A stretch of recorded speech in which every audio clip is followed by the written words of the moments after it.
জাতীয় সঙ্গীত নিয়ে যা শুরু করছে দেশের লোকজন, ছোট থেকে শুনে আসছি আমার সোনার বাংলা আমি তোমায় ভালোবাসি।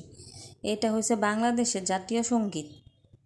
এখন নাকি এই সঙ্গীতে রচয়িতা হিন্দু, সুরকার হিন্দু। এটা কোনো কথা? আমরা তো কোনো হিন্দু মুসলিমের ভেদাভেদ চাই না।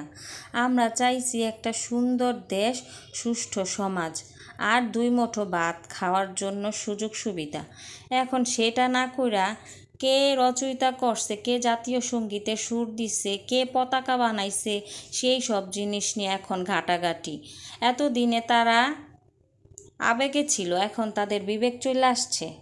এখন যদি আমাকে ভুলবশত আমাকে জিজ্ঞেস করে যে তুমি কোন হসপিটালে জন্মগ্রহণ করছো, তখন তো আমাকে বাধ্য হয়ে বলতে হবে অমুক হসপিটালে জন্মগ্রহণ করছি, তমুক ডাক্তারনির হাতে আমার জন্ম হয়েছে।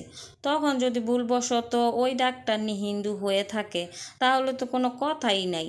তাহলে তো সেই হিন্দু ডাক্তারনির সাথে আমাকেও দেশ থেকে বিতাড়িত করতে হবে, আমাকে এ দেশ থেকে তাড়াই দিবে। হ্যালো, আসসালামু আলাইকুম মা। হ্যাঁ, এই যে আমি সব কিছু গুছাই নিছি, এই দেশে থাকবো না, কিভাবে থাকবো বলো? সব কিছুই নাকি পরিবর্তন করে দিবে। তাহলে তো অনেক কিছুই পরিবর্তন করতে হবে। হ্যাঁ, এই যে আমি সব কিছু গুছাই নিছি, ব্যাগ ট্যাগ গুছাই নিছি।